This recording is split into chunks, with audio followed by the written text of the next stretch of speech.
Oke. Baik, syukur alhamdulillah kehadirat Allah Subhanahu wa taala. Hari ini kita bisa berkumpul meskipun dengan secara virtual ya. Tapi mudah-mudahan tidak mengurangi semangat untuk mengikuti kegiatan pada hari ini. Yang saya hormati Bu Nishi, Bu Oki, Bu Suraya, kemudian TBO ya, dan adik-adik enumerator baik dari Banda Aceh dan Ambon. Terima kasih sudah meluangkan weekendnya ya, hari Minggunya yang seharusnya bisa jalan-jalan ke laut atau jatah mencuci baju ini untuk anak kos, tapi masih bisa meluangkan waktunya untuk bisa mengikuti workshop pada hari ini. Adapun tujuan dari workshop pada hari ini adalah kita mencoba belajar ya dari Bu Nishi dan TBO yang sudah mulai melakukan analisis data kualitatif, sehingga nanti harapannya adik-adik juga bisa belajar bagaimana melakukan analisis secara kualitatif, karena tentunya berbeda ya melakukan analisis secara kuantitatif dan juga kualitatif gitu. Saya sendiri juga baru belajar ini bagaimana nanti melakukan atau mengolah ya, menganalisa data kualitatif ini. Kemarin minggu lalu ya di awal September kebetulan memang kita diminta untuk submit laporan kemajuan, tapi dari hasil transkrip yang sudah saya baca saja dari kegiatan workshop di Banda Aceh, ternyata dari situ saja banyak sekali informasi, kaya sekali informasi gitu ya, sehingga memang diperlukan skill khusus gitu ya untuk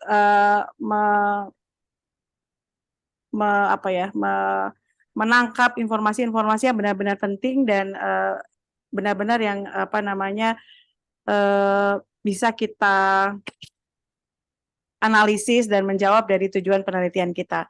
Nah, mungkin tanpa memperpanjang waktu, ini juga terima kasih kepada narasumber kita pada hari ini, Bu Nishi dan juga TBO, yang nanti akan berbagi bersama kita, dan harapannya adik-adik enumerator juga bisa nanti bertanya lebih aktif gitu ya, terlibat lebih aktif, karena memang kan adik-adik yang melakukan wawancaranya gitu ya, sehingga mungkin akan lebih mendalami seperti itu ya, sense of belonging terhadap data ataupun hasil transkripnya juga mungkin lebih besar adik-adik, karena adik-adik yang menjalankan semuanya ya.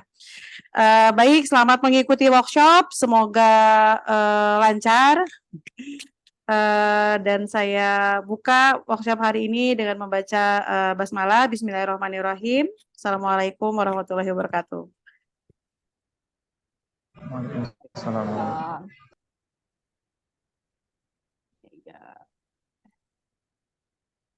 Ya, saya kembalikan kepada MC. Baik, terima kasih Bu Okta yang telah membuka acara hari ini dan memberikan gambaran apa tujuan dari kegiatan yang dilaksanakan hari ini. Mungkin selanjutnya kita langsung saja untuk mempersingkat waktu karena cuma 2 jam.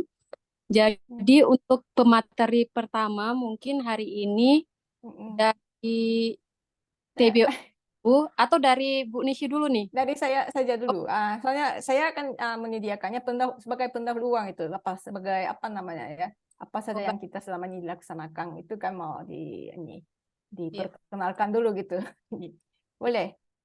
Boleh. Sebelum ke Bu Nishi, boleh nggak open kamera dulu, kita foto di mumpung lagi di kursi. Ternyata bisa. Menarik nih. Yuk, yang bisa open kamera sebentar saja, kita foto bersama. Ya. Oke, yuk. 1, 2, 3. Kok Bang Ipin spesial banget?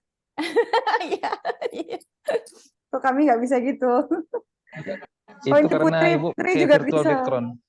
Oke, 1, 2, 3. 1, 2, 3. Dah. Oke, terima kasih. Tadi dibalikin lagi ke ini gimana nih? Baik. Mungkin untuk yang pertama kali akan dibuka oleh Bu Nishi selaku pemateri ini.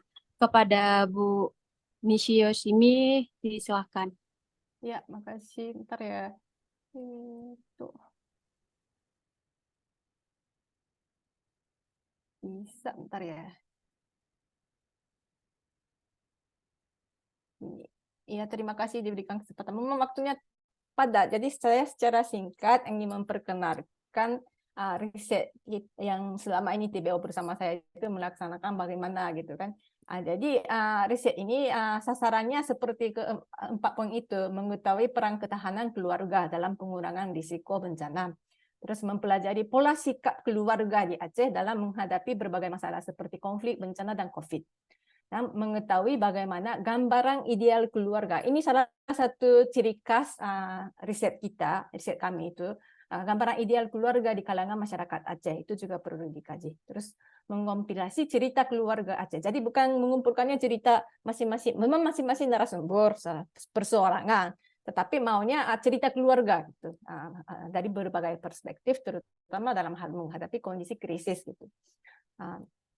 Tapi sebelumnya kan ada prinsip dasarnya. Jadi ini memang riset kami itu sering dikatakan tidak ada acuan gitu. Tapi walaupun tidak ada acuan, tapi tetap ada prinsip dasar. Itu adalah dengan mempertimbangkan keluarga berketahanan atau keluarga ketahanan. Itu untuk apa? Itu akan mempertimbangkan model sistem masyarakat yang mendukung keselamatan, kenyamanan, dan kebahagiaan. Keselamatan itu dari segi mental atau materi atau fisik itu kan, ekonomi atau apa, kenyamanan itu dari segi mental, psikologis, dan kebahagiaan itu bagi setiap individu. Jadi bukan untuk keluarga, bukan untuk masyarakat, bukan untuk negara, tapi berloncat dari atas kepentingan individu gitu. Terus itu kenapa kita memilih jadi memanfaatkan kerangka peningkatan pencegahan bencana atau penanggulangan bencana alam. Kenapa? Itu untuk memperbaiki permasalahan sosial secara komprehensif. Jadi tidak hanya memang fokus didepankan itu kan bencana alam, tetapi niatnya bukan hanya untuk bencana alam saja, tapi untuk keseluruhan itu segala masalah yang dihadapi masyarakat itu. Terus mencari solusinya jangan-jangan dari teori ke lapangan, tapi dari lapangan ke teori. Jadi mencari solusinya yang sesuai dengan konteks daerah dan zaman. Terus berdasarkan solusi yang ditemukan sesuai dengan konteks daerah dan zaman, baru kita mulai memikirkan mengusulkan model universal yang juga bermakna bagi daerah lain. Soalnya ada ini ya, salah ketik itu. Terus latar belakang, kenapa fokus ke keluarga, kenapa fokus ke Aceh bukan di daerah lain? Itu karena di dalam sekarang Indonesia sedang menghadapi proses perubahan citra keluarga. Dan dalam gejolak ini Aceh itu ada keunikan. Gitu. Proses perubahan citra keluarga Indonesia itu misalnya dalam film Indonesia terdapat upaya untuk menghindari anggapan bahwa ayah yang berkuasa, keluarga yang memiliki ayah yang berkuasa itu paling kuat. Itu selama ini dikembangkan di Indonesia selama sebelum Soeharto gitu. Tapi sekarang ayah yang berkuasa dalam keluarga itu sebaiknya jangan gitu kan. Jadi keluarga seperti apa yang dapat berfungsi itu masih dicari-cari di kalangan masyarakat Indonesia. Di sisi lain di Aceh itu ada tren baru yang dikembangkan oleh Okta kalau menurut saya. Jadi dalam upaya penanggulangan bencana alam terdapat penelitian yang menggunakan model evaluasi bisnis, knowledge yang istilahnya ya, Knowledge creation, kreasi pengetahuan. Kreasi pengetahuan itu kan sebetulnya bukan ini untuk masyarakat. Pertamanya kan dari bisnis model gitu. Bagaimana perusahaan swasta itu bisa perusahaan swasta gitu. Jadi itu dimanfaatkan untuk memikirkan organisasi yang lain gitu. Jadi model evaluasi bisnis itu yang menekankan kelancaran pertukaran informasi antara anggota atau mengutamakan kesetaraan hubungan antara anggota itu dipromosikan gitu kalau untuk bisnis. Jadi itu dimanfaatkan untuk keluarga atau masyarakat atau negara gitu. Jadi itu gejolak baru di antara ini kalangan masyarakat Indonesia. Kalau menurut saya gitu kan. Jadi makanya itu kenapa terjadi kalau perkiraan saya itu karena Aceh banyak pengalaman. Jadi ada konflik, ada tsunami. Jadi muncullah ide konsep seperti Okta mengembangkan hubungan antara keluarga itu harus setara, harus information sharingnya kan harus lancar gitu-gitu gitu. Jadi saya pikir dari Aceh lah bisa ini konsep keluarga yang baru yang bisa bermanfaat untuk seluruh Indonesia gitu.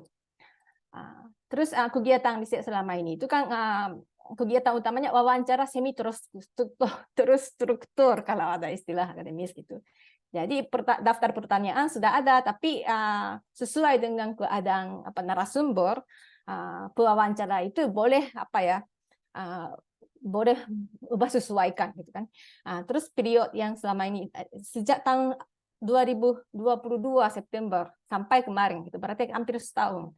Tapi ini sambil kerja kan, jadi yang dikumpul itu 18 gitu kan. Lokasinya Banda Aceh dan Aceh Besar.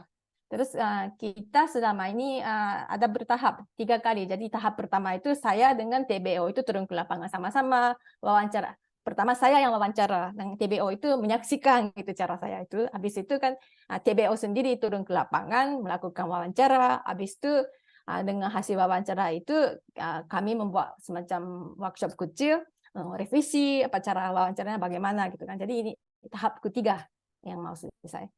Terus daftar pertanyaan itu, seperti ini wawancara, tetapi kita mengumpulkan datanya tentang pengalaman keluarga.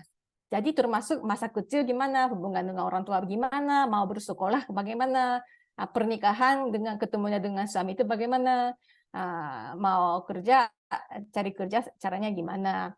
Terus membeli rumah, membangun rumah caranya gimana. Jadi terus pada saat beranak, penyalinan anak itu suaminya berada di mana. Seperti itu. Hal-hal seperti kecil itu pun perlu kumpulkan itu sebagai pengalaman keluarga. Jadi tidak hanya fokus tentang bagaimana menghadapi krisis, bukan itu saja, tetapi profil keluarga dulu. Profil keluarga juga dikumpulkan. Terus persepsi keluarga juga kami mengumpulkan keluarga idealis untuk Anda itu seperti apa, itu juga. Jadi persepsi itu penting. Kan dalam mitigasi bencana itu sudah jelas kan. Jadi hukum, ekonomi atau apa itu tidak menggerakkan orang, tapi orang bergerak karena persepsi gitu. Jadi kita harus mengkaji tentang persepsi.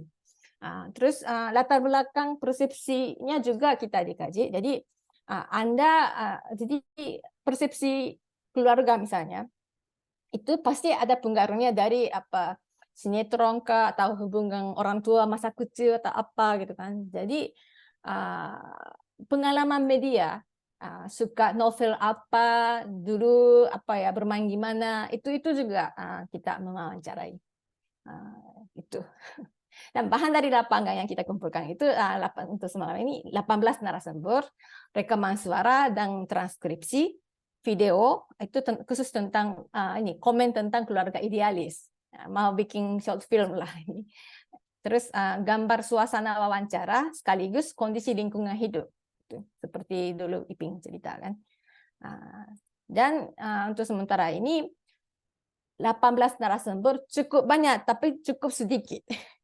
Karena 18 narasumber itu mewakili apa itu belum dikonfirmasikan. Tapi ini tahap pertama. Jadi saya sudah bilang ini preliminary, tetap preliminary, tapi tetap ada artinya gitu.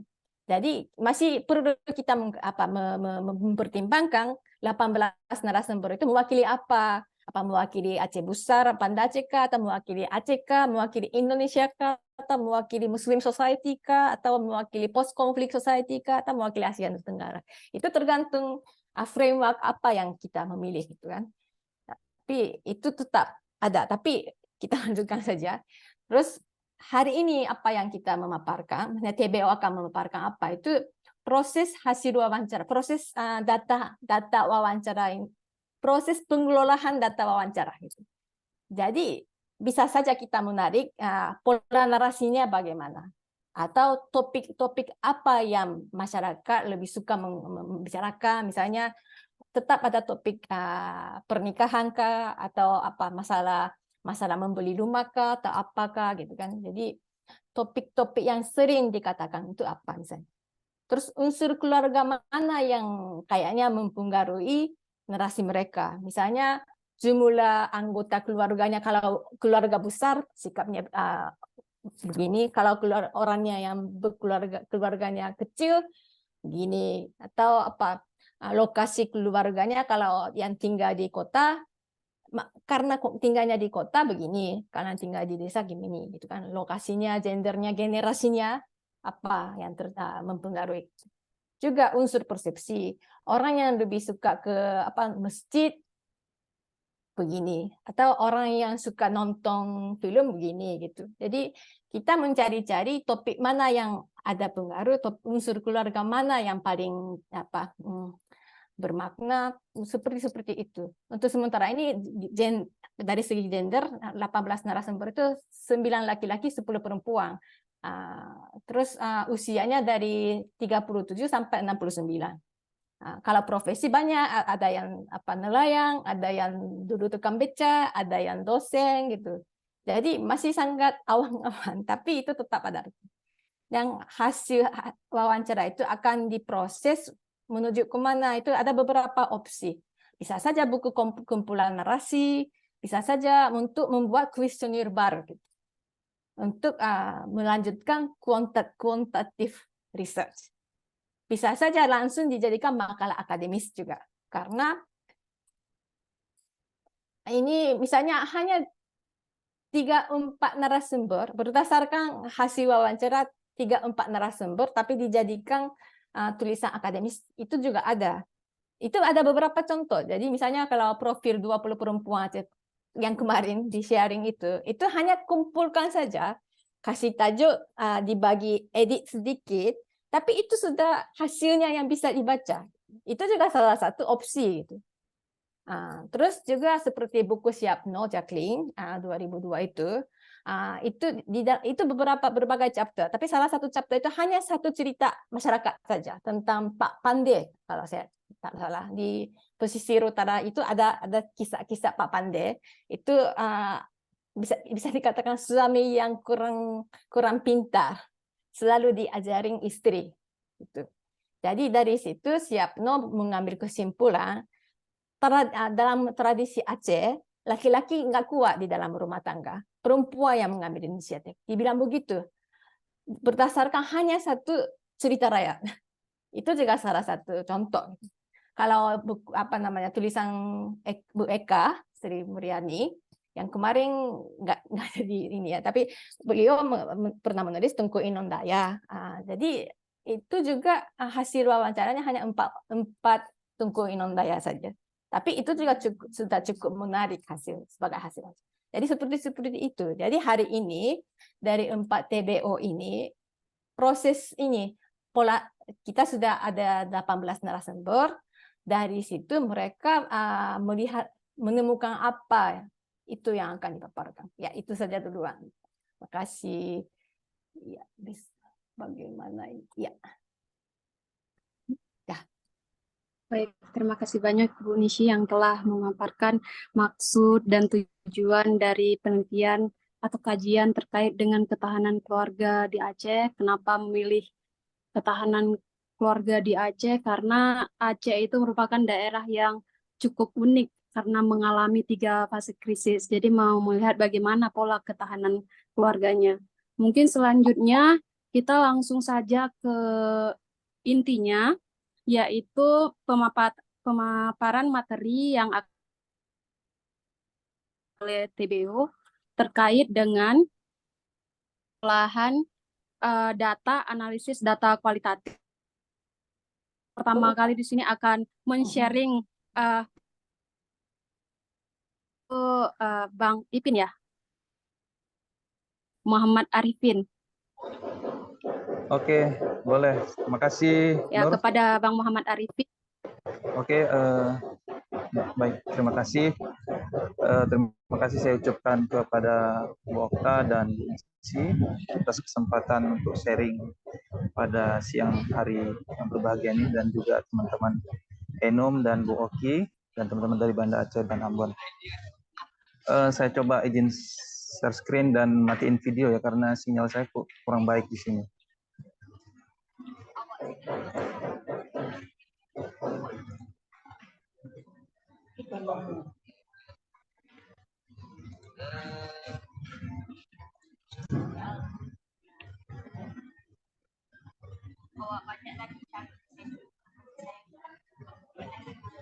Oke, baik.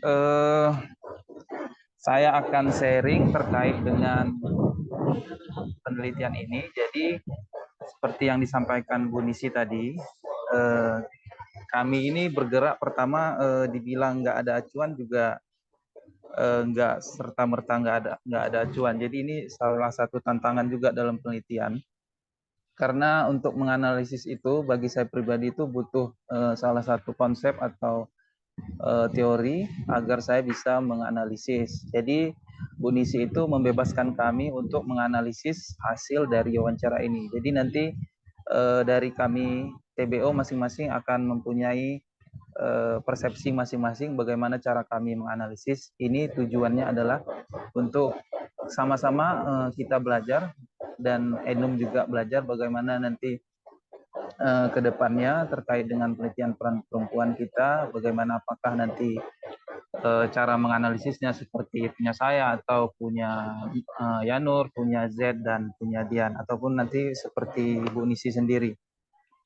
Saya ini lebih ke apa ya istilahnya, saya ini lebih ke pemerintah. Bagaimana pemerintah Indonesia itu menilai rakyatnya itu menjadi keluarga yang tahan terhadap baik itu terhadap bencana dan berbagai hal lainnya. Jadi sebelum kita masuk ke dalam analisa, kita perlu tahu apa sih sebenarnya keluarga itu. Jadi secara sederhana di sini ada dua pengertian, yaitu salah satu keluarga itu adalah salah satu institusi sosial terkecil yang merupakan dari sekelompok orang yang punya hubungan atas dasar pernikahan, keturunan atau adopsi yang tinggal di rumah secara bersama. Selanjutnya kita masuk apa sih sebenarnya konsep ketahanan keluarga itu. Jadi dari beberapa pengertian yang dikemukakan oleh para ahli, di sini kita bisa lihat salah satunya adalah kemampuan untuk bertahan dan beradaptasi terhadap berbagai kondisi yang senantiasa berubah secara dinamis, serta memiliki sikap positif terhadap tantangan kehidupan keluarga. Ini nyambung sama penelitian kita nanti istilahnya bertahan terhadap berbagai kondisi. Jadi ada kondisi konflik, kondisi tsunami, dan kondisi COVID-19. Selanjutnya di dalam undang-undang juga ada beberapa pengertian yang saya ambil di sini. Salah satunya adalah ketahanan keluarga itu berfungsi sebagai alat ukur untuk mengukur seberapa jauh keluarga telah melaksanakan peranan, fungsi, tugas-tugas, dan tanggung jawab dalam mewujudkan kesejahteraan sosial. Ketika kita berbicara ketahanan keluarga, nanti kita akan selanjutnya akan berbicara kesejahteraan keluarga, dan ujungnya nanti itu terkait dengan pembangunan nasional. Jadi nanti ada, kalau kita sekarang untuk meneliti ketahanan keluarga, mungkin ke depan kita bisa akan meneliti tentang kesejahteraan keluarga dan pembangunan nasional. Ketika berbicara ini, kita berbicara 3 lembaga di sini. Pertama, Kementerian Perempuan dan Anak, kemudian nanti kesejahteraan keluarga terkait dengan pendidikan sosial, kemudian pembangunan nasional ini kita akan berbicara dengan terkait dengan Bappenas, Badan Pembangunan Nasional. Jadi ini lingkupnya ada di 3 lembaga kementerian di Indonesia. Seperti yang disampaikan Bu Nisi tadi, apakah sebenarnya ketahanan keluarga ini bagian dari tujuan dari pemerintah? Kalau saya dari sisi ini memang saya ingin mengatakan bahwa ketahanan keluarga itu merupakan salah satu program pemerintah kepada masyarakatnya. Karena undang-undang ini juga sudah lahir di tahun 1992. Berarti sudah lama memang ini sudah dirancang oleh pemerintah terkait dengan ketahanan keluarga. Selanjutnya di sini saya ambil ada 6 dimensi keluarga itu dikatakan tahan terhadap ada 6 dimensi. Pertama, dimensi legalitas dan keutuhan keluarga, kemudian ada dimensi ketahanan fisik, ini tahan fisiknya, kemudian ketahanan ekonomi, kemudian ketahanan sosial psikologis, kemudian yang kelima ketahanan sosial budaya, dan keenam itu ada kemitraan gender. Jadi ini diambil dari Peraturan Menteri PPA nomor 6 tahun 2013. Jadi ini nanti yang saya jadikan sebagai analisa atau untuk menganalisa bagaimana kita melihat dari hasil wawancara itu. Di sini ada istilahnya kalau dibilang indikatornya, bagaimana mengukur sebuah keluarga itu dikatakan legal dan struktur keluarganya, kemudian bagaimana yang dikatakan sebuah keluarga itu mempunyai ketahanan fisik, ketahanan ekonomi, ketahanan sosial psikologis. Jadi dari indikator-indikator ini saya mencoba nanti menjawab dari hasil wawancara. Kemudian untuk studi kasus, pada contoh hari ini saya mengambil satu narasumber saja, yaitu Awaludin Azril yang berusia 44 tahun, dan yang melakukan wawancara ini saya, yang mentranskripnya itu Zahrina. Selanjutnya masuk ke dimensi satu, legalitas dan struktur keluarga. Ini mungkin saya tanya dulu ya kepada teman-teman, apakah semua sudah punya ini akta kelahiran? Mungkin teman-teman Enum punya ya. Jadi ini kalau boleh sharing, kalau masuk sekolah dulu diminta nggak akta kelahiran ini? Diminta ya. Diminta. Nah, jadi ini nyambung sama dulu saya bekerja sebagai operator madrasah aliyah. Jadi ini penting ini akta kelahiran ini. Kenapa? Karena nanti dijadikan salah satu syarat pembuatan ijazah. Jadi sekolah itu biasanya kalau nggak minta ijazah pendidikan sebelumnya, misalnya dia SMA atau MA, dia akan minta ijazah SMP atau madrasah sanawiyah. Misalkan nanti dia akan cocokkan juga ke akta kelahirannya, karena kalau ijazah itu nggak bisa diubah lagi terkait dengan namanya. Nanti kalau udah salah berarti dia akan, misalkan di SMP namanya Arifin, di SMA juga harus Arifin. Tapi kalau akta itu bisa diedit, dia nanti kita ngajukan ke Dinas Capil untuk mengedit nama agar sesuai dengan ijazah. Jadi dari contoh ini kita bisa melihat bahwa fungsi akta kelahiran itu penting bagi kita untuk mengurus segala administrasi yang berhubungan yang ada di Indonesia ini.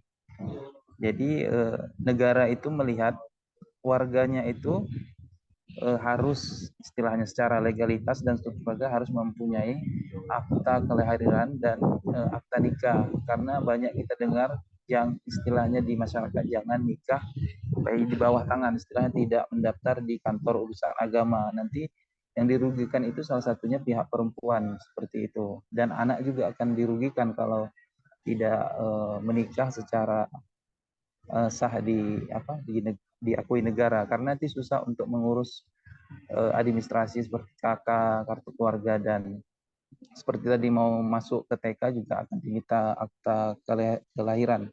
Jadi itu salah satu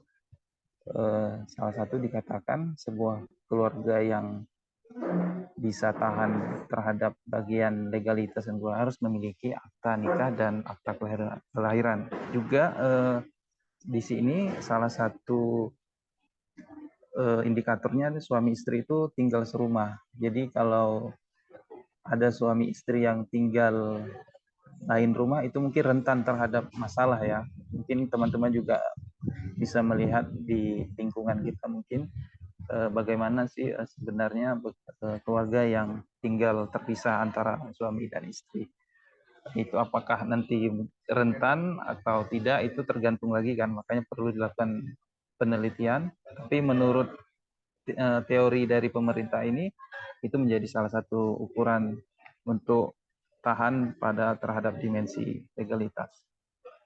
Selanjutnya ketahanan fisik. Nah, tahanan fisik ini berarti salah satunya dia tidak sakit. Dalam keluarga itu ada yang tidak sakit. Nah, jadi kenapa? Bagaimana kalau ada yang sakit? Berarti tidak tahan. Jadi kalau tidak tahan bagaimana? Jadi pemerintah perlu, misalkan di satu keluarga itu ada disabilitas, maka pemerintah perlu membantu membuat fasilitas yang cocok dengan disabilitas, karena sekarang kan kita sudah mulai digalakkan atau sosialisasikan nanti bagaimana rumah sakit yang sesuai dengan disabilitas, kampus yang sesuai, kendaraan umum dan lain sebagainya. Itu salah satu adalah upaya pemerintah untuk meningkatkan ketahanan fisik di satu keluarga. Kemudian ini menarik juga dibahas terkait apakah keluarga itu mempunyai kamar yang terpisah antara orang tua dan anak. Jadi ini menarik menurut saya dibahas karena dari narasumber, jadi di sini mereka memiliki dua kamar, kamar orang tua, kemudian kamar anak. Jadi karena anaknya 4, 2 perempuan, 2 laki-laki, jadi anak laki-laki itu tidurnya di ruang tamu. Jadi nanti perempuan di kamar satu lagi ini adalah kita bisa melihat bahwa salah satu keputusan yang harus diambil oleh orang tua kalau memang di kamar itu mempunyai hanya 2 kamar. Selanjutnya ketahanan ekonomi. Jadi bagaimana sebenarnya ketahanan ekonomi? Jadi di sini saya sudah menganalisis dari hasil penelitian ini. Jadi salah satunya itu harus tinggal di rumah sendiri, milik sendiri. Kemudian suami istri itu harus mempunyai tabungan. Kemudian apakah suami istri mempunyai penghasilan tetap? Kemudian apakah keluarga itu mampu membiayai anaknya untuk sekolah? Apakah dalam keluarga ada yang tidak sekolah, ada tidak sekolah? Jadi di tabel-tabel ini sudah saya bagi terhadap tiga fase tadi. Tapi salah satu mungkin tantangan karena kita berbicara ketahanan keluarga dan posisi narasumber sebelum tsunami itu adalah belum menikah, berarti kita bertanya terhadap persepsi dia sebagai anak terhadap melihat orang tuanya. Jadi nanti di tabel konflik dan tsunami ini posisi narasumber ini belum menikah. Nanti di COVID baru dia kelihatan nanti posisi dia sebagai kepala rumah tangga. Jadi nanti teman-teman bisa lihat di sini juga ada keterangan nanti bagaimana dia melihat orang tuanya, kemudian nanti dia sebagai orang tua bagaimana ke anaknya. Selanjutnya terhadap ketahanan sosial psikologis. Jadi di sini ada dibahas terkait dengan kekerasan rumah tangga. Ini pertanyaan ini kan pertanyaan sensitif ya, tidak bisa kita tanyakan langsung.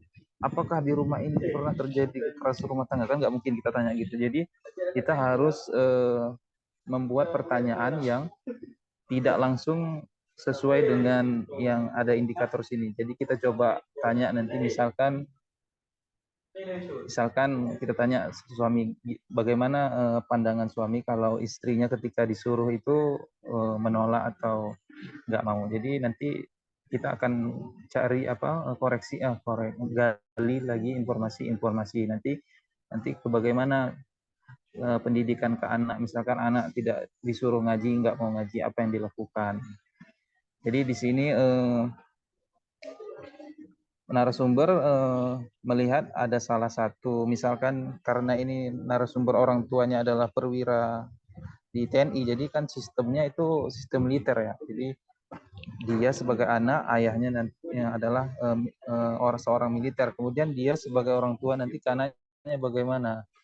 Jadi ada sistem yang sama, saya lihat di sini ada sistem komando bahasanya. Jadi di militer itu ada komando ya, istilah komandan kemudian anak buah. Jadi anak buah harus taat ke komandan. Jadi ada kesamaan, tapi dalam hal narasumber mengakui bahwasanya sistem seperti ini tidak cocok untuk diterapkan terhadap anak sekarang. Jadi tidak misalkan ketika anak ngaji, kamu harus ngaji ini itu harus kemudian dipukul atau disetra, atau kan kalau di TNI kan disuruh push up dan lain sebagainya. Tapi kalau ke anak perlu dilakukan dengan komunikasi.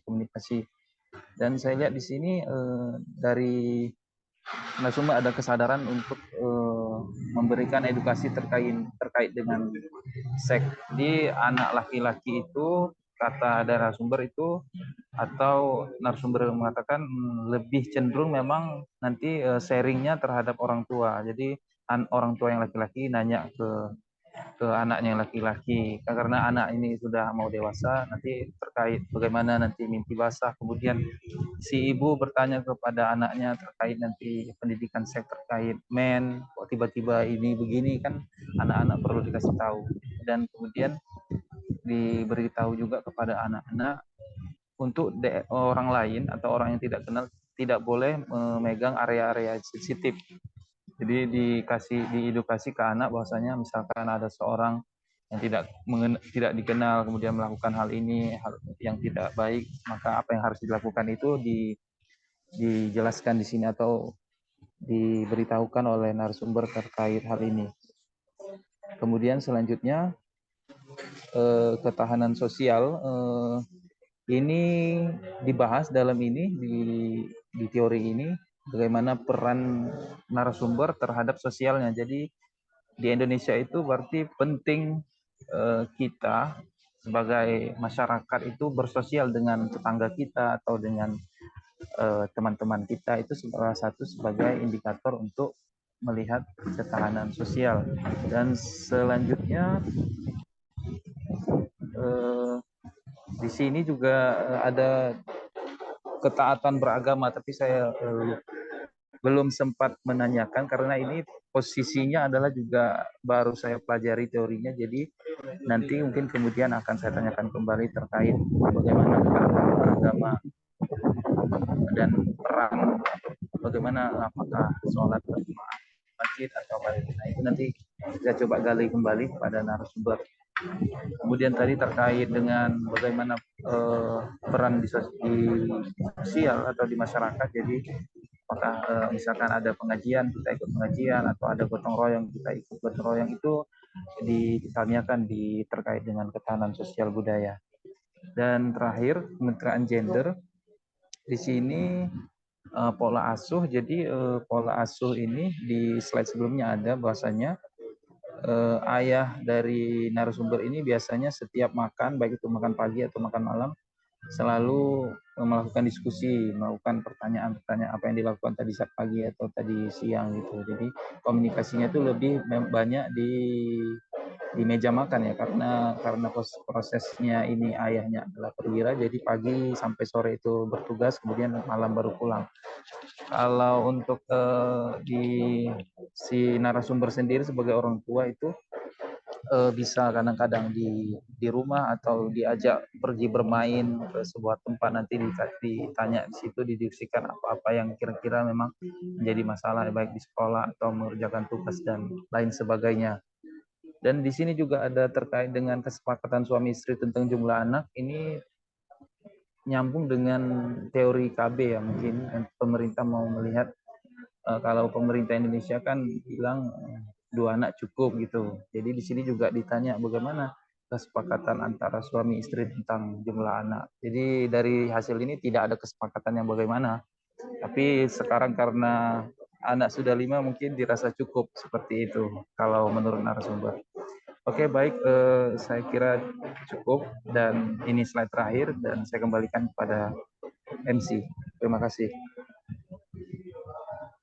Banyak Bang Ipin untuk pemaparannya terkait dengan analisis data kualitatif sementara ya, kita bilang sementara.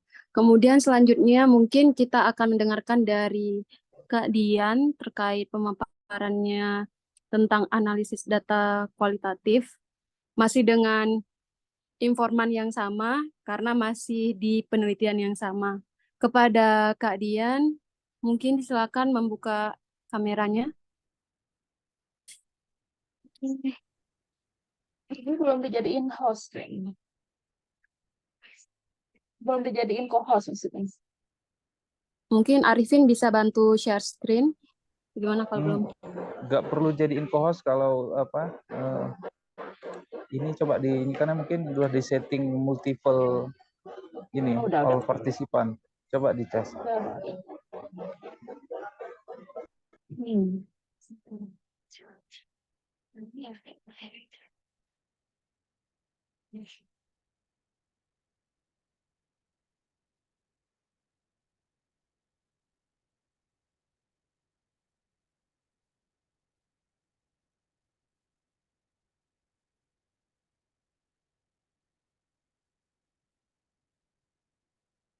Bisa kelihatan belum ya? Sudah. Di slideshow aja mungkin biar lebih besar. Slide sorry. Oh, iya. Oke, bismillahirrahmanirrahim. Assalamualaikum warahmatullahi wabarakatuh. Terima kasih kesempatannya yang telah diberikan kepada saya. Yang terhormat Ibu Nishi, Ibu Okta, Ibu Oki, ada Ibu Suraya Kamaruzaman juga, dan teman-teman enumerator serta teman-teman TBO yang kami banggakan. Hari ini mungkin saya nggak panjang-panjang. Saya hanya mencoba sharing mengenai apa yang sedang saya coba lakukan belakangan ini terhadap data yang sudah kami temukan, yang sudah kami kumpulkan selama kurang lebih 1 tahun ini. Jadi ada 18 transkrip dari 18 narasumber yang kemudian ini harus kita olah lebih lanjut untuk bisa kita manfaatkan, baik untuk menjadi karya ilmiah ataupun karya-karya lainnya.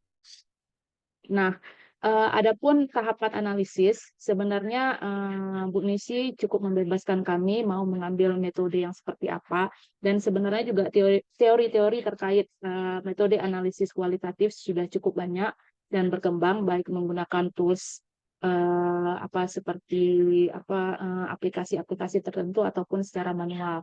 Jadi ini kemarin karena datanya baru 18, saya pikir bisa diolah secara manual terlebih dahulu.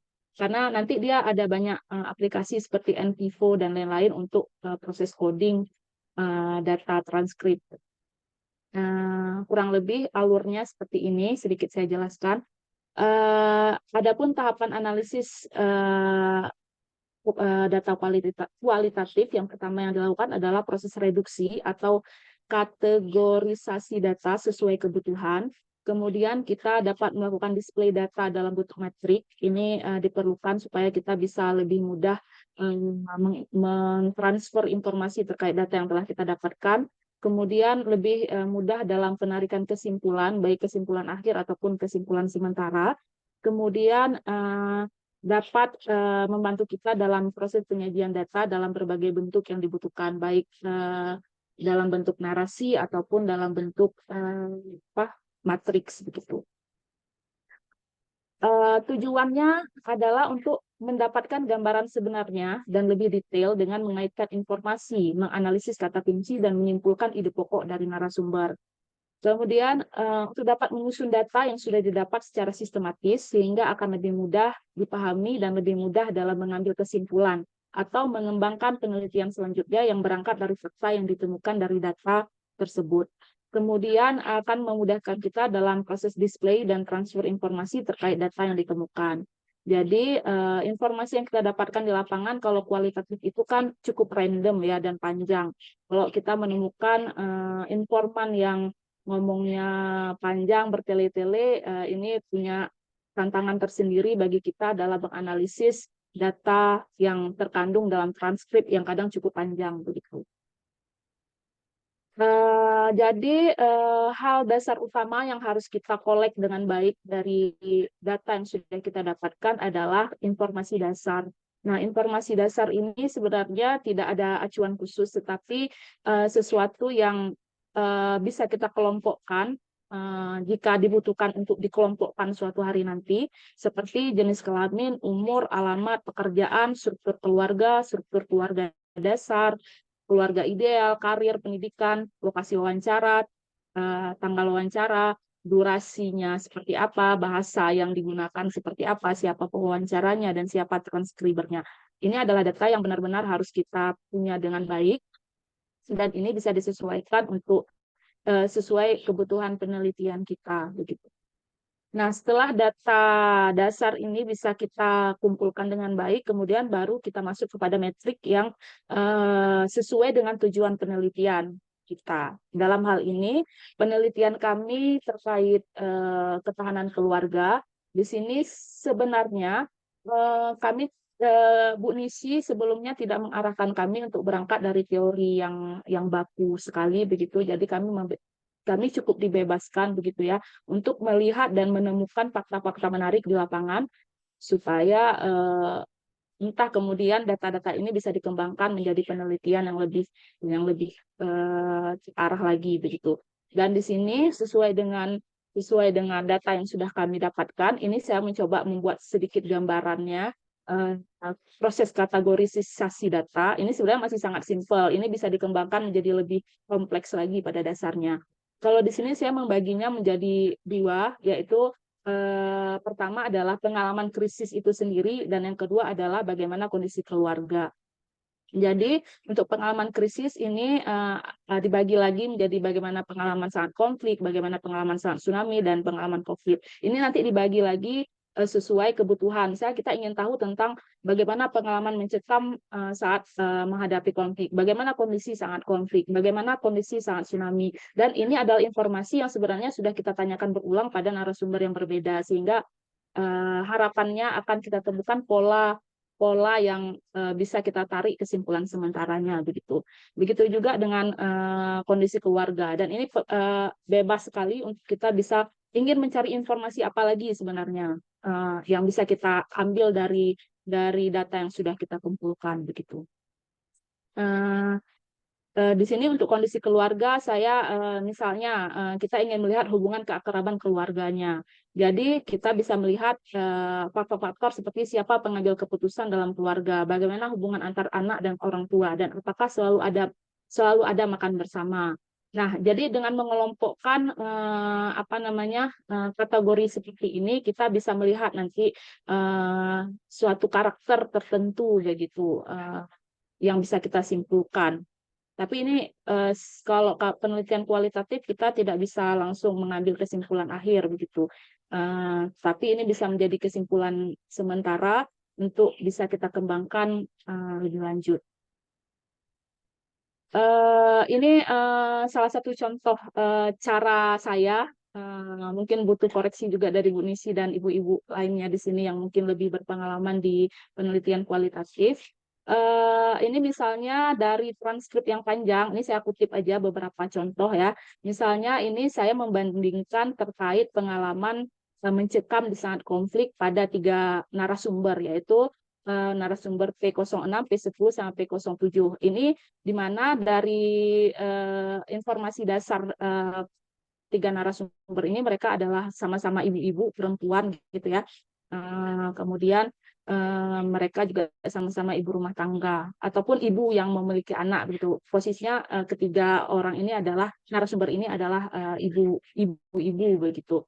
Jadi di sini saya akan membandingkan pengalaman mereka sangat menghadapi konflik pengalaman mereka saat menghadapi kondisi mencekam di saat konflik begitu. Nah, di sini kita ambil misalnya kutipan kata-kata dari si ibu itu. Seperti begini, saat itu saya tetap jualan. Ada juga peristiwa tembak-menembak karena posisi saya jualan itu dekat dengan Terminal Kurnia. Saat itu kacau sekali, saya juga di pinggir pohon. Saya jualan di pinggir pohon yang di samping kantor Akskes. Jadi kutipan lengkap ini benar-benar apa yang disampaikan oleh ibu itu tanpa ada perubahan. Jadi dari kutipan lengkap yang kita duga akan kita temukan fakta menarik di sini, lalu kita ambil kata kunci yang bisa kita listkan lebih lanjut seperti peristiwa tembak-menembak dan keadaan kacau. Nah, dari kata kunci ini kemudian kita kaitkan dengan kutipan lengkapnya, kita bisa mengambil satu ide pokok bahwasanya narasumber P06 ini berjualan di lokasi yang cukup rawan terjadi tembak-menembak. Sehingga dari ide pokok ini bisa kita tarik sebuah kesimpulan atau temuan menarik bahwasanya gambaran perempuan di Aceh yang tetap berjualan di masa konflik. Kemudian begitu juga kelakuannya ke narasumber P10. Di sini kan beliau mengatakan kalau saat konflik saya sudah berada di Banda Aceh. Ibu merit 1990.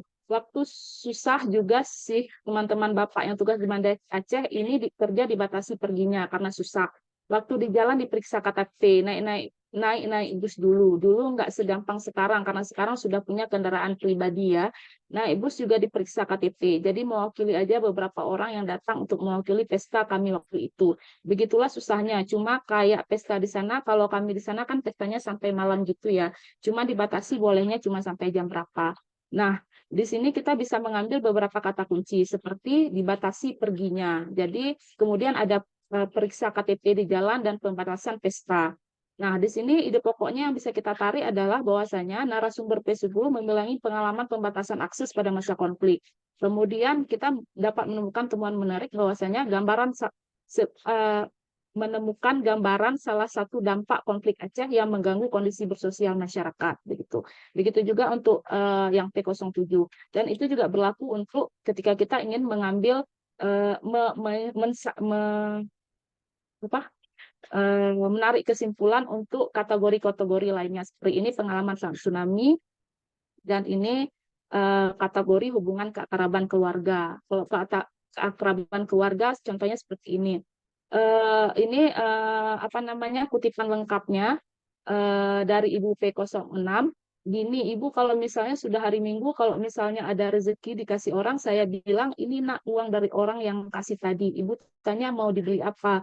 Beli udang, kata anak saya. Kita beli udang, misalnya dibilang sama orang ini, mak kita pergi main-main, saya bawa pergi ke Taman Sari, duduk. Setelah itu kita bawa pulang.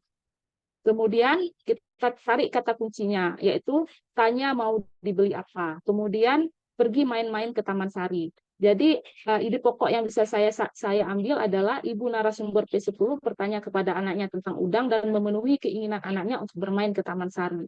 Jadi temuan menariknya adalah gambaran perjuangan seorang ibu tunggal yang berusaha membahagiakan anaknya meski beliau melewati banyak fase krisis. Kurang lebih begitulah cara saya mencoba mencari temuan menarik dari obrolan panjang yang sudah kami transkrip. Begitu juga untuk P10 dan P07 mungkin nanti kalau saya jelaskan semua kayaknya nggak cukup waktunya nanti. Jadi kurang lebih begitu. Nah, langkah seperti di atas itu dapat dilakukan pada setiap kategori. Dari temuan menarik dapat kita kelompokkan lagi dan dapat dikembangkan lagi menjadi hipotesis sementara. Dengan melakukan langkah ini, kita bisa dengan mudah mendeskripsikan hasil temuan dalam narasi yang sistematis dan penerjemahan hasil transkrip kepada matrik dapat dibatasi.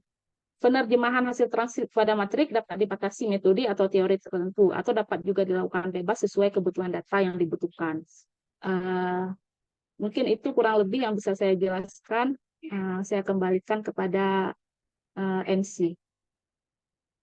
Terima kasih kepada Kak Dian yang telah memaparkan terkait analisanya tentang penelitian ini. Kemudian selanjutnya masih ada 2 lagi, saya sendiri dan Zahrina. Mungkin nanti kita akan melanjutkan sesi tanya jawab setelah semua materi dipaparkan. Selanjutnya mungkin langsung saja Zahrina yang akan memaparkan materi. Kepada Zahrina disilakan. Baik, makasih Kak Yanur. Kak Dian, stop screen dulu.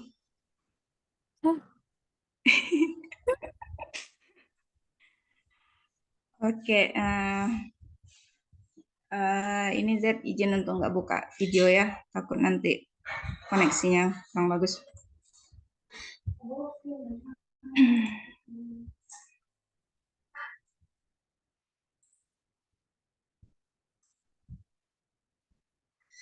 Oke,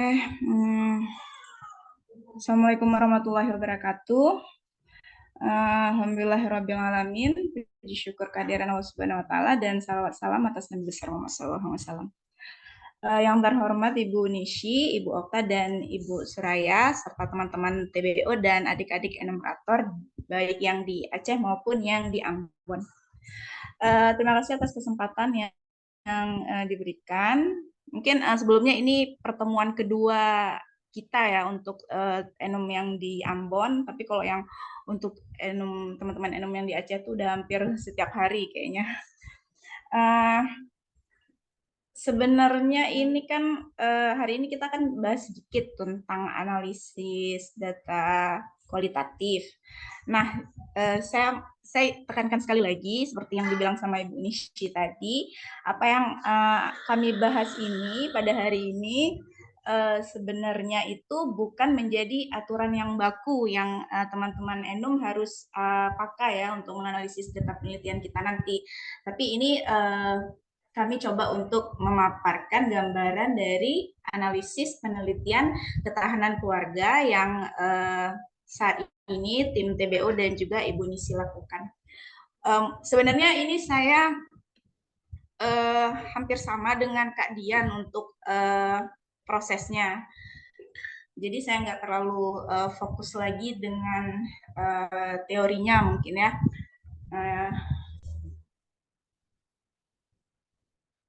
Nah, ini sedikit tentang apa itu sebenarnya analisis data kualitatif, yaitu proses pelacakan secara pengaturan sistematis catatan lapangan yang diperoleh dari pengumpulan data, itu baik wawancara, observasi lapangan, maupun pengkajian literatur agar peneliti dapat melaporkan hasil penelitian. Dan analisis data kualitatif ini tidak memiliki pedoman baku atau tidak ada aturan-aturan baku yang sistematis seperti halnya analisis data yang ada di penelitian kuantitatif. Nah, ini secara umum tadi udah sempat disampaikan tadi yang juga. Nah, ini secara umum ada 3 alur kegiatan analisis data kualitatif, yaitu ada reduksi data, penyajian data, kemudian penarikan kesimpulan. Nah, di reduksi data ini menjadi hal yang penting karena kan penelitian kita ini kan metode pengambilan datanya itu wawancara, dan wawancaranya juga terbuka. Jadi otomatis saat kita wawancara narasumber itu pasti banyak informasi yang kadang tidak kita butuhkan untuk penelitian kita. Nah, jadi reduksi data ini kita lakukan untuk menyeleksi informasi mana yang kita butuhkan. Kemudian setelah direduksi, kita melakukan penyajian data. Penyajian data ini sendiri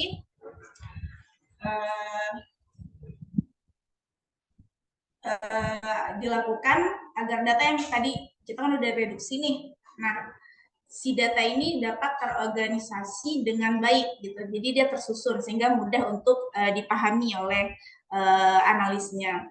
Dan bentuknya itu dia bisa, karena kita ini penelitian kualitatif, dia bentuknya itu bisa uraian naratif, bagan atau tabel, flowchart dan sebagainya. Dan yang terakhir itu adalah penarikan kesimpulan dan verifikasi sampai akhirnya kita mendapatkan temuan baru. Nah, ini saya langsung ke contoh studi kasus. Ini salah satu narasumber.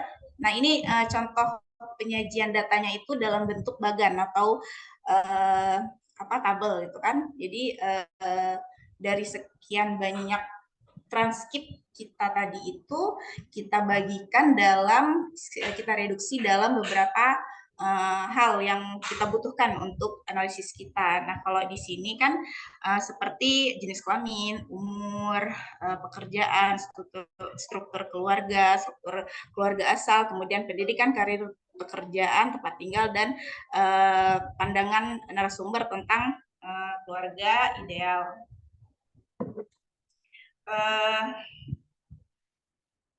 Nah, yang ini penyajian data dalam bentuk uraian naratif. Jadi karena kondisi itu tidak menuntut kita harus mengikuti salah satu gitu kan. Jadi karena di Ibu Nisi pernah bilang bahwa salah satu tujuan dari penelitian kita ini kan menceritakan kembali cerita narasumber kita.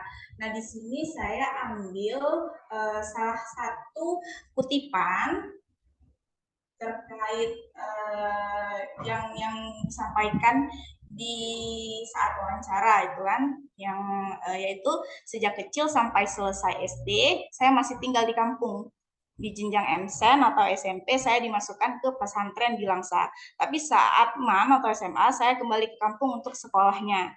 Saya dari kecil bersekolah di sekolah agama. Jadi prinsip ayah saya, anak perempuannya dari SD sampai SMA itu harus bersekolah di sekolah agama. Sementara anak laki-lakinya hanya sampai SMP saja yang harus di sekolah agama. SMA-nya boleh memilih di mana saja. Nah, alasan bapak saya menyuruh kami yang anak perempuan ini bersekolah di sekolah agama karena anak perempuan nantinya yang akan mendidik anak-anak setelah berkeluarga. Jadi harus punya dasar agama.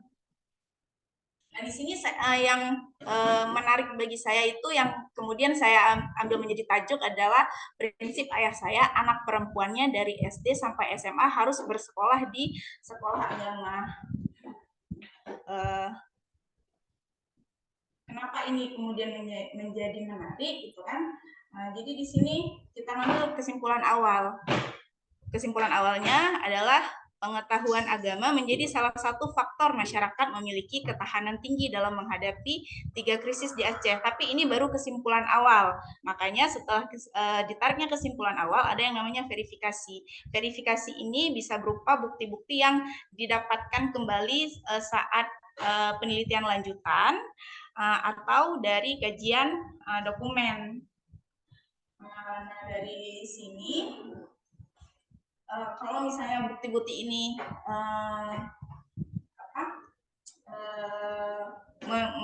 menguatkan si kesimpulan awal, maka baru kita simpulkan bahwa oh ini loh temuan barunya si pengetahuan agama itu iya jadi salah satu faktor bahwa masyarakat di Aceh itu memiliki ketahanan yang tinggi untuk menghadapi 3 krisis.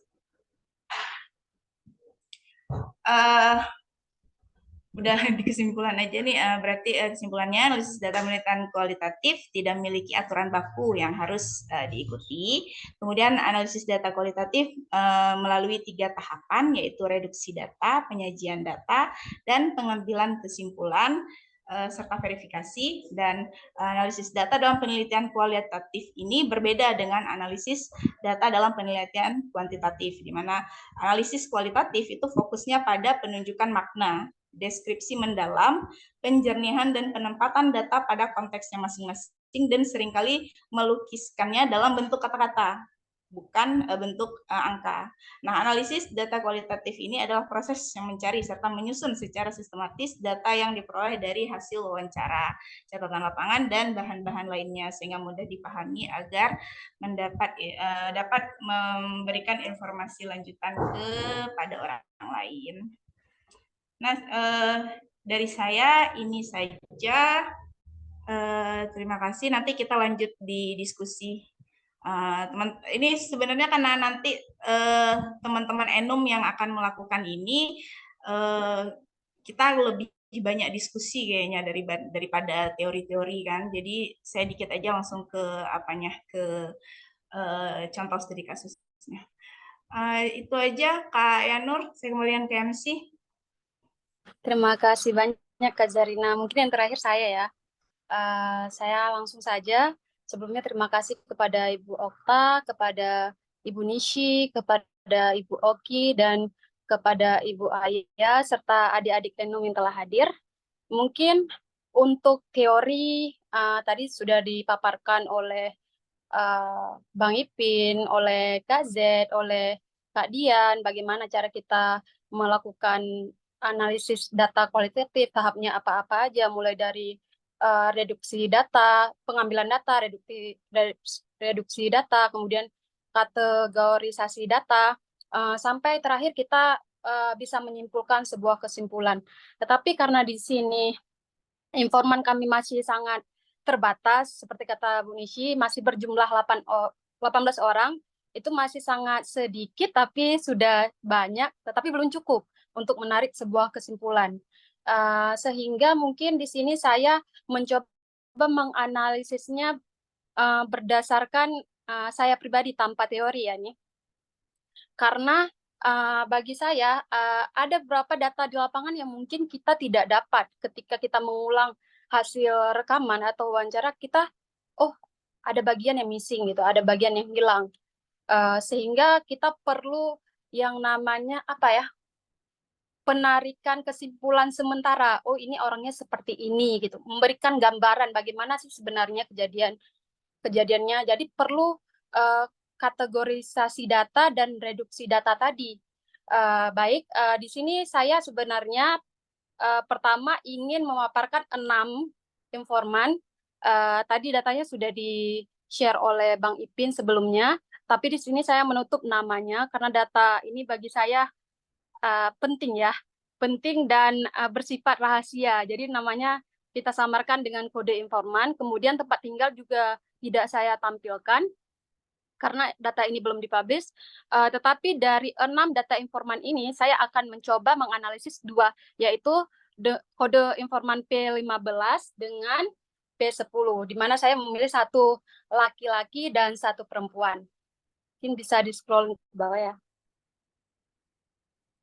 Karena di sini kita mau melihat ketahanan keluarga, jadi di dalam kepala saya itu saya berpikir bagaimana sih ketahanan keluarga, bagaimana pola keluarga di Aceh. Saya berpikir keluarga yang tahan dan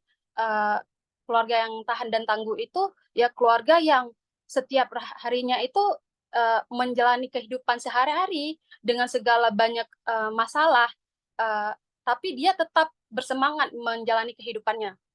Sehingga saya di sini mengelompokkan beberapa bagian seperti saya ingin tahu bagaimana pengalaman saat kecil informan tersebut, kemudian bagaimana pengalaman pada masa konflik, pada masa tsunami, pada masa COVID, kemudian bagaimana hubungan mereka dengan keluarga sebelum menikah dan hubungan mereka dengan keluarga setelah menikah, kemudian hubungannya dengan anak, istri, atau suami itu bagaimana, kemudian bagaimana sih decision making-nya di dalam satu keluarga itu, siapa yang lebih berperan penting, gitu.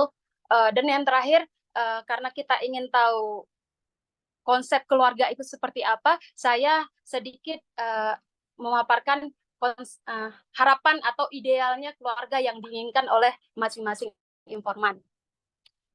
Di sini seperti pada informan pertama, P15,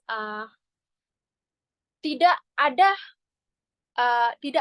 cerita atau gambaran ketika masa kecil itu yang sangat kompleks bagaimana, tidak ada.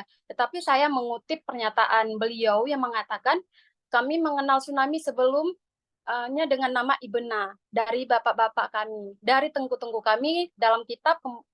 Ketika saya masih SMP dulu, saya sering mengikuti pengajian dari tengku kami, sehingga saya menyimpulkan bahwa dari narasi ini, informan ini dididik dan dibesarkan dalam keluarga yang cukup agamis, karena sejak kecil sudah dikenalkan dengan pengajian ini itu gitu. Kemudian untuk pengalaman masa konflik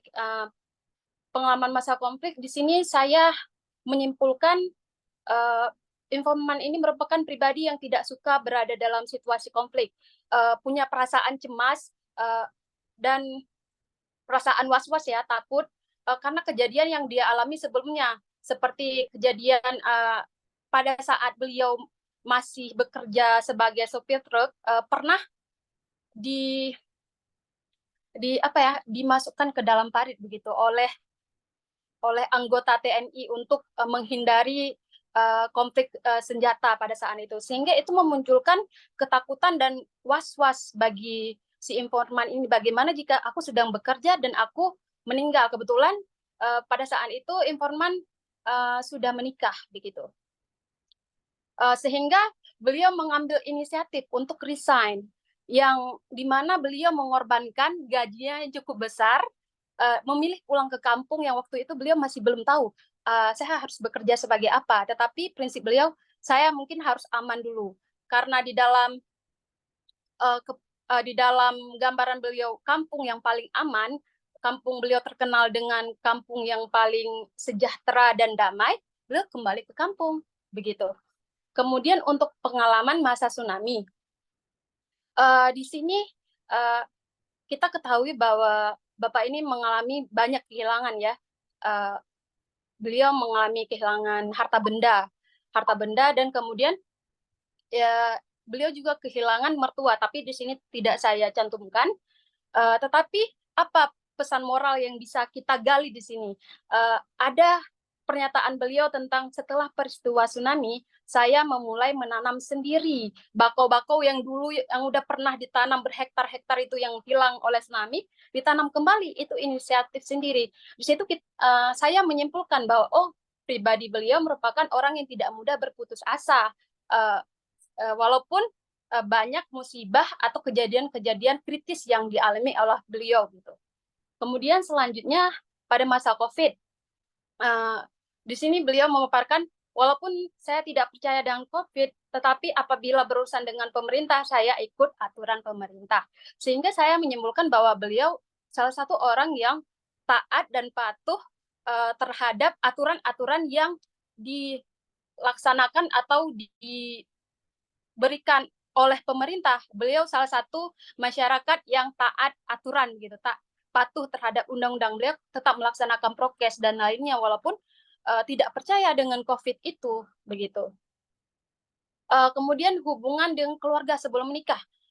Saya dengar lagi rekaman, saya lihat lagi transkripnya. Ternyata saya tidak menemukan bagaimana hubungan beliau saat masih kecil dengan keluarganya bagaimana. Tetapi dengan ayahnya kita dapat menyimpulkan di slide selanjutnya nanti di bawah hubungan dengan keluarga setelah menikah.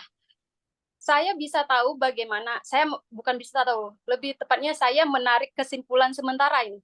Hubungan si P015 ini dengan keluarganya, artinya dengan adik, saudara kandungnya dan ibu bapaknya itu sangat baik. Karena di sini beliau mengatakan, saya sedang kerja di sini di tambak. Saat itu abang dan ibu saya sedang di atas sampan. Langsung saya panggil mereka untuk naik ke jembatan karena gempa. Itu membuktikan bahwa masih ada interaksi atau komunikasi yang terjalin setelah pernikahan itu berlangsung. Kemudian hubungan dengan bapaknya. Di sini ada pernyataan tentang di bawah atap bapak saya ada tersimpan kitab Al-Quran dan beliau menyodorkan Al-Quran kepada adik-adik saya untuk membaca Al-Quran persis di halaman tengah. Dan saya posisi saat itu sedang mengumandangkan azan. Saya memandangkan azan sebanyak 3 kali. Saat itu rumah kami seperti diangkat oleh air dan berputar-putar. Saat itu usia bapak saya 80 tahun. Jadi beliau sambil menyuruh kami mengulangi bacaan Al-Quran dan azan. Di sini jelas bahwa bapak ini merupakan sosok anak yang patuh terhadap kedua orang tuanya. Di sini masih kasus dengan bapaknya. Kemudian ada pernyataan dari sang ibu, "Nak, sudah cukup, kamu kelihatan sangat lelah dan wajah kamu sudah hitam kotor." Saya patuh apa yang dibilang ibu saya. Jadi di sini kita bisa menggambarkan walaupun sudah memiliki keluarga sendiri, informan ini ternyata masih sangat bagus menjaga hubungannya dengan keluarga intinya, keluarga ibu bapaknya, adik-adiknya gitu. Kemudian bagaimana hubungan dengan istri, suami dan anak? Karena ceritanya itu kompleks, tetapi terkait dengan hubungan dengan istri dan suami atau anak hanya sedikit pemaparannya. Jadi saya coba menarik kesimpulan. Ada pernyataan itu waktu terjadi tsunami, beliau mengatakan, saya saat itu langsung kepikiran anak istri saya yang di Lampenerut. Saya tidak peduli saat itu, di pikiran saya hanya berpikir keadaan istri dan anak saya di Lampenerut bagaimana. Kemudian pernyataan seperti sampai ke rumah, istri saya dengan penuh haru dan tangisan saya disambut sana oleh istri dan anak-anak saya. Jadi di sini saya menyimpulkan bahwa hubungan P15 dengan anak dan istri itu cukup harmonis. Emosional yang dibangun dalam keluarga itu menunjukkan rasa kepedulian, kasih sayang, dan memiliki satu sama lain. Kemudian untuk pengambilan keputusan, padahal ini sesuatu hal yang penting ya bagi saya di dalam ketahanan keluarga, tetapi saya tidak mendapatkan poin-poin itu atau pernyataan-pernyataan yang bisa saya tarik kesimpulan sebagai pengambilan keputusan, itu tidak ada. Kemudian keluarga ideal bagaimana menurut beliau itu keluarga yang hidup aman, tentram, dan damai. Harapan anak-anak dapat diarahkan ke tempat yang baik, pengajian dan sekolah, keluarga yang ikut peraturan dunia dan akhirat. Di sini sebenarnya saling terhubung. Ketika beliau memaparkan tentang keluarga idealnya, beliau menyinggung tentang keluarga yang ikut peraturan dunia dan akhirat. Karena beliau pribadinya patuh terhadap pemerintah, beliau ingin anaknya seperti itu. Kemudian karena beliau waktu pertama kali tadi di atas ya, waktu masa kecil beliau itu dididik dari keluarga yang cukup agamis dengan pendidikan agama. Jadi di pikiran beliau itu keluarga yang ideal itu ya keluarga yang anak-anaknya itu paham tentang agama, dididik dengan agama begitu. Mungkin selanjutnya itu di sampingnya ada informan P10.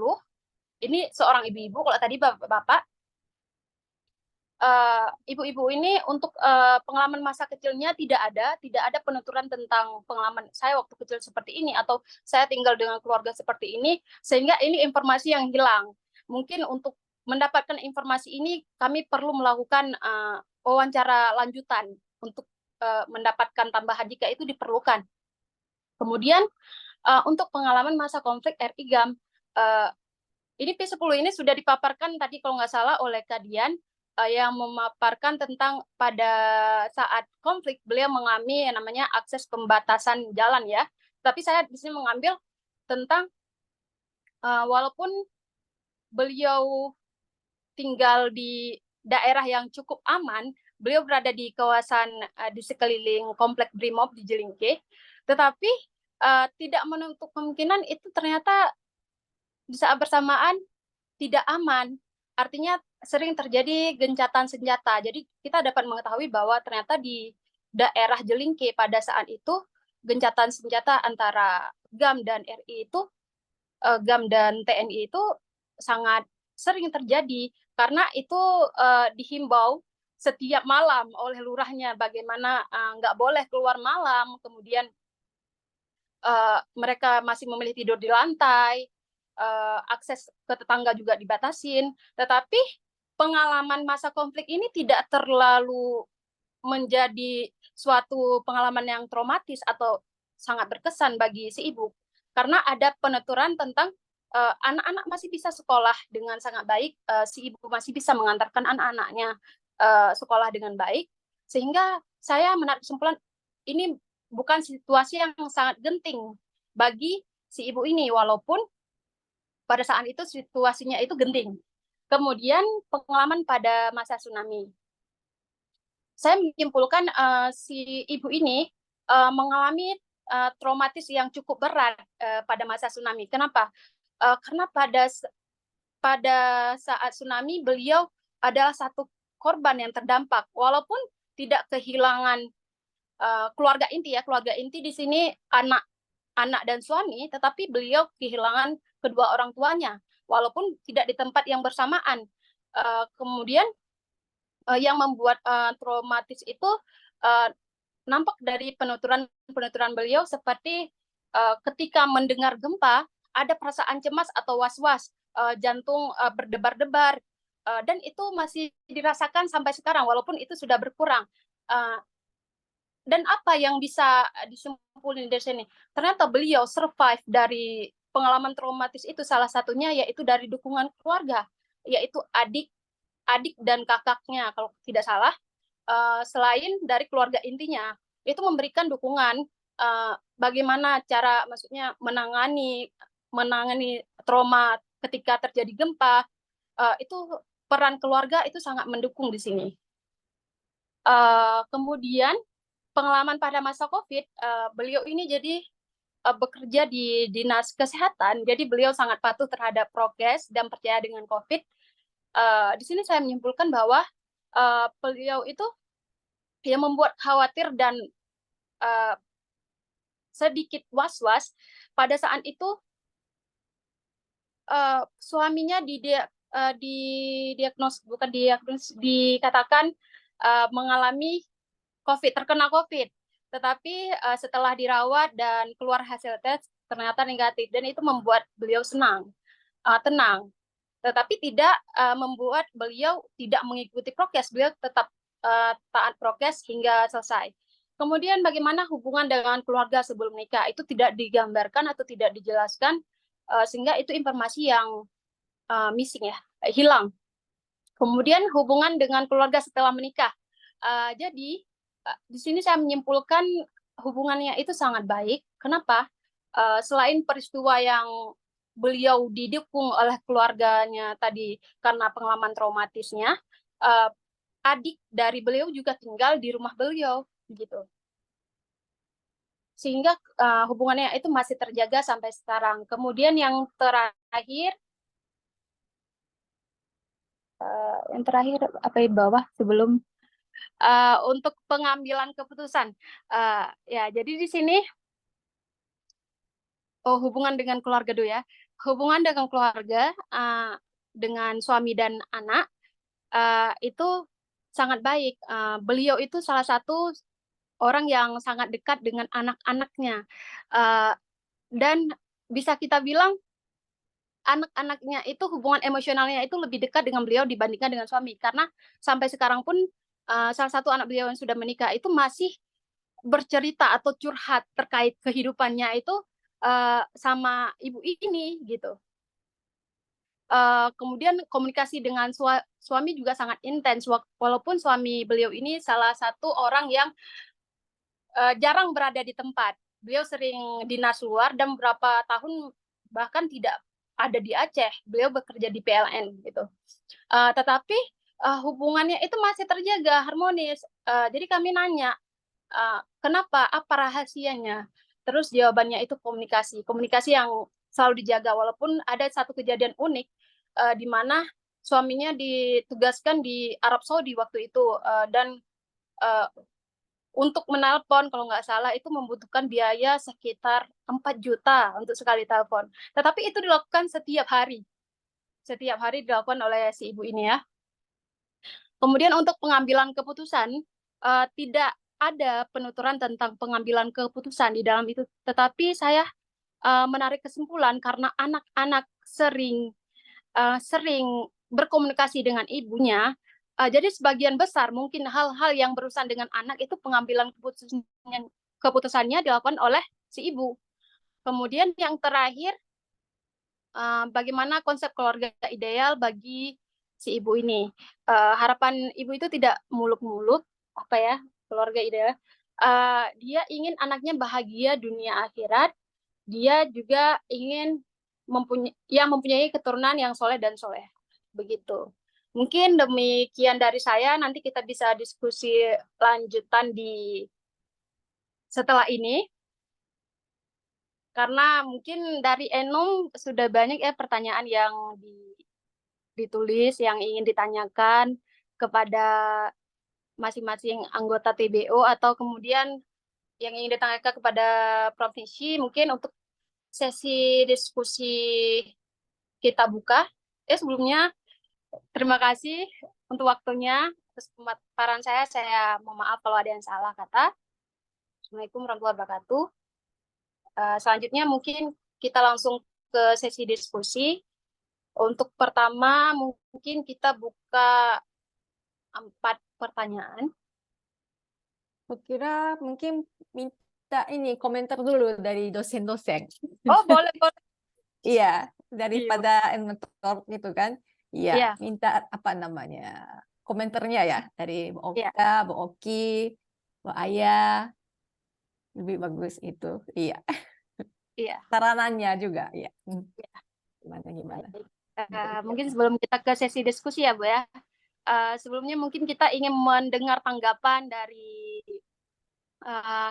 Bapak Ibu yang telah hadir di sini, baik itu dari Bu Okta, dari Bu Oki, dari Bu Aya, mungkin Pak Budi ada hadir, bisa juga memberikan tanggapan, saran terkait pemaparan dari TBO dan Bu Nishi sendiri ya hari ini.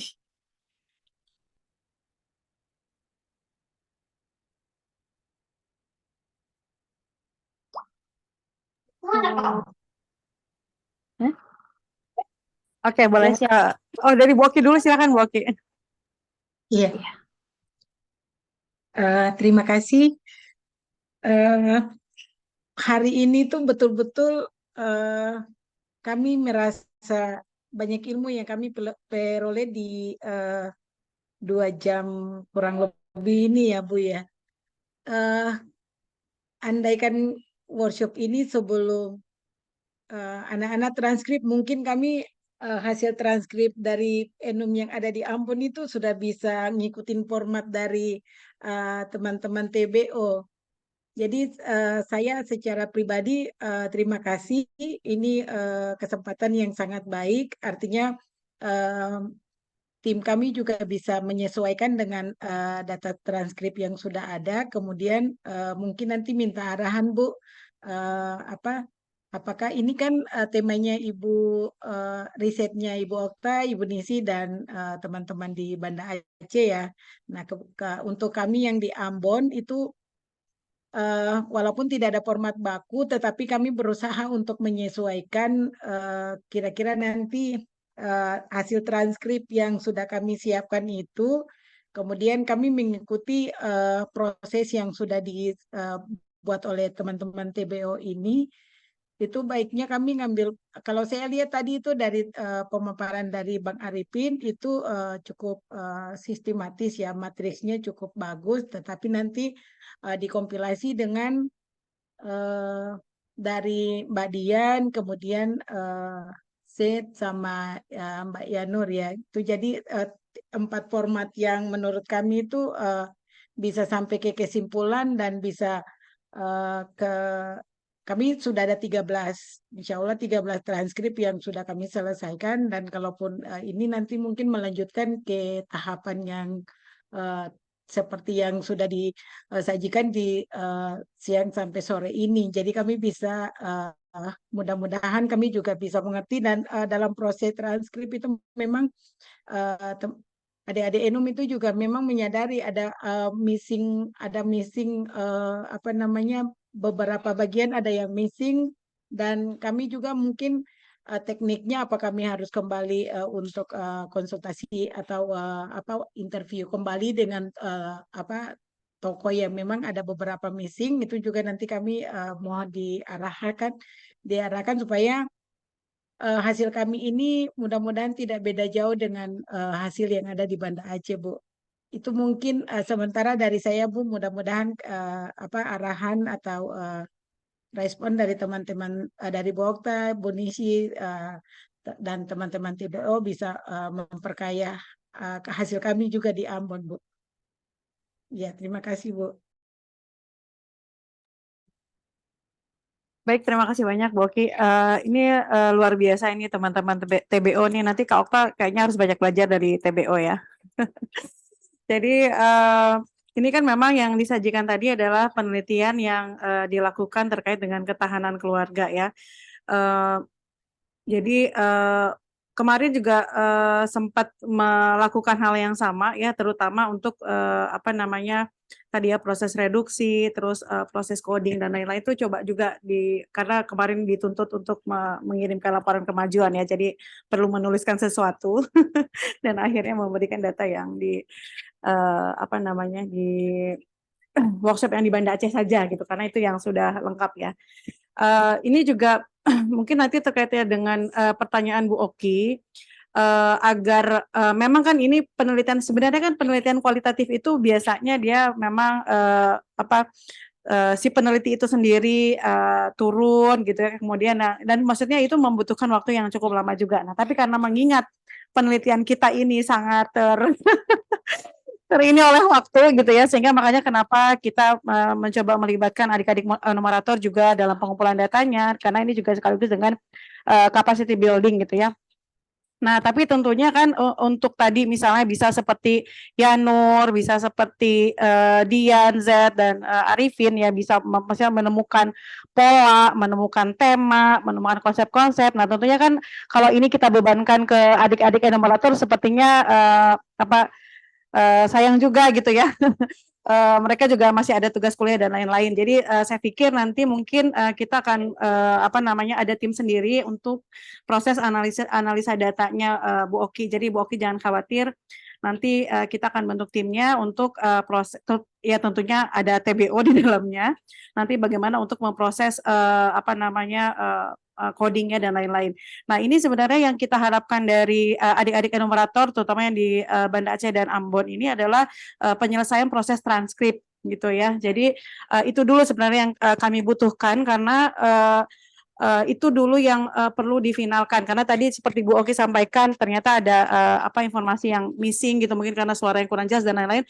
Nah itu yang perlu kami apa namanya minta tolong dari adik-adik enumerator untuk memfinalkan transkrip itu. Jadi kami minta bantuan adik-adik enumerator ini untuk memfinalkan transkripnya. Tentu saja Bu Oki tadi seperti juga apa TBO juga tadi walaupun mereka sudah melakukan analisa ternyata kan masih ada informasi-informasi yang perlu digali kembali. Makanya kemarin pada saat kita rapat internal di Banda Aceh, kita sampaikan juga kepada adik-adik enumeratornya bahwa ada kemungkinan kita akan mengontak kembali gitu ya, apa namanya narasumbernya. Jadi itu yang mungkin kita minta tolong bantuan adik-adik enumerator. Yang pertama adalah finalisasi dari transkripnya.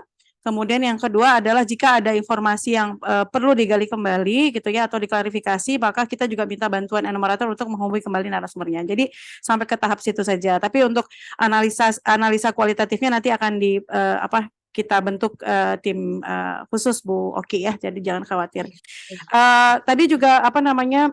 Saya melihat memang saya juga baru belajar, jadi baru baca-baca juga dan saya kebetulan kemarin membimbing juga padahal baru belajar tapi udah disuruh membimbing gitu. Papernya Khaira ya, kebetulan Khaira juga mengkaji apa namanya tentang peran perempuan juga ya Khaira ya dalam melakukan intergenerational knowledge transmission ya. Jadi transmisi pengetahuan ke lintas generasi tapi dalam konteks kebencanaan gitu ya.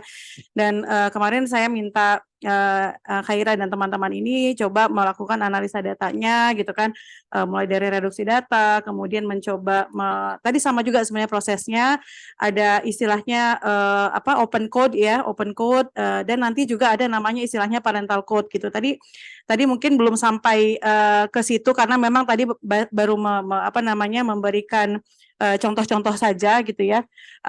Dan sepertinya ini juga memang perlu makanya apa namanya penelitian kualitatif ini benar-benar akan sangat tergantung gitu ya apa ya pengalaman dari si penelitinya gitu ya. Jadi tadi seperti TBO dia bisa menemukan ini polanya, ini temanya gitu ya. Jadi itu kan karena mereka sudah terlibat dari tahun lalu gitu ya dan coba apa namanya ya mereka belajar segala macam. Sedangkan ini adik-adik enumerator kan ini praktis baru sebulan 2 bulan ini gitu ya intens sama kita. Jadi apa namanya ini proses belajar saja. Jadi nanti adik-adik enumerator jika ingin tertarik untuk melakukan penelitian kualitatif ke depannya, nanti mungkin bisa menjadi bekal ya bekal awal bagi adik-adik untuk bisa mengembangkan.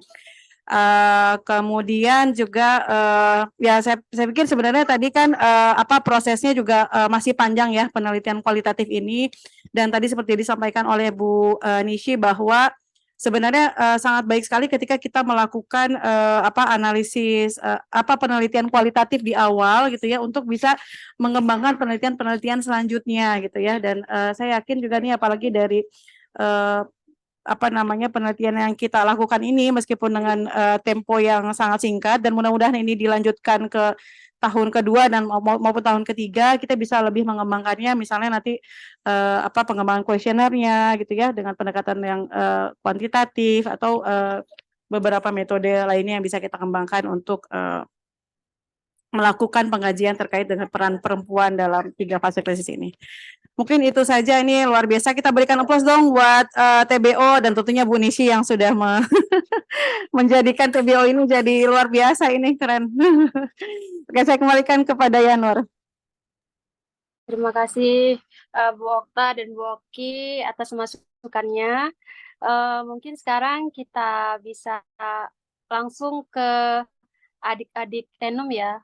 Mungkin mau sharing boleh juga atau mau bertanya juga boleh terkait dengan pemaparan yang sudah diberikan oleh TBO atau Bu Nishi hari ini. Mungkin yang mau bertanya boleh buka langsung kamera atau raise hand boleh juga.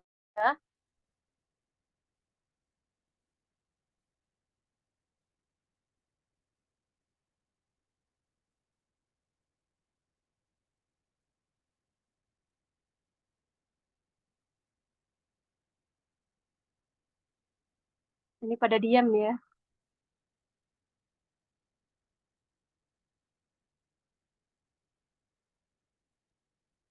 Atau dari Khaira dan teman-teman juga mungkin bisa sharing, Khaira yang sudah juga mencoba ya melakukan pengumpulan data maupun analisis secara kualitatif. Khaira mungkin? Nggak ada ya Khairanya ya? Tadi perasaan ada deh. Atau dari saya juga ke Oh iya komentar, ya. karena saya juga pertama kali ini dengan ini hasil percobaan analisanya gitu kan. Jadi ya, tapi harus menekankan itu seperti tadi Bu Okta bilang, ini kan ini riset yang satu lagi, jadi bukan untuk apa ya, ada ini saudara gitu kan, tapi kan enumerator yang ikut penelitian itu peranan perempuan gitu kan, jadi sistemnya agak beda. Sedangkan riset yang tadi dipaparkan itu kan sudah setahun yang lalu sudah mulai, terus sikapnya agak sedikit berbeda gitu kan. Jadi ini kenapa kami berbagi pengalaman ini, karena untuk memberikan image penelitian yang enumerator sekarang terlibat itu bagian dari apa gitu kan ya, jadi supaya bisa membayangkan hasilnya akan dimanfaatkan seperti apa.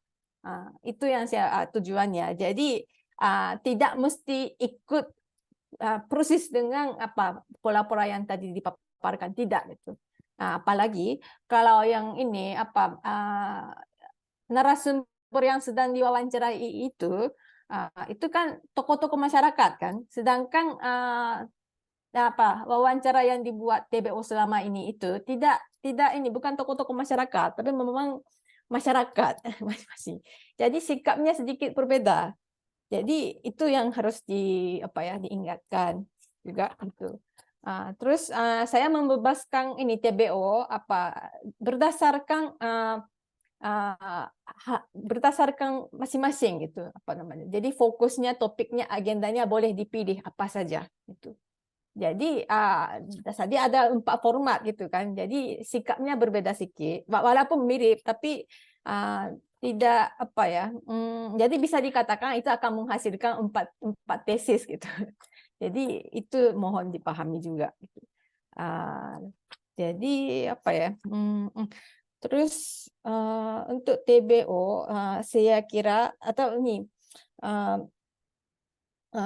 riset ketahanan keluarga itu sekarang melanjutkan tahap selanjutnya, yaitu mungkin kita baru mulai membaca referensi.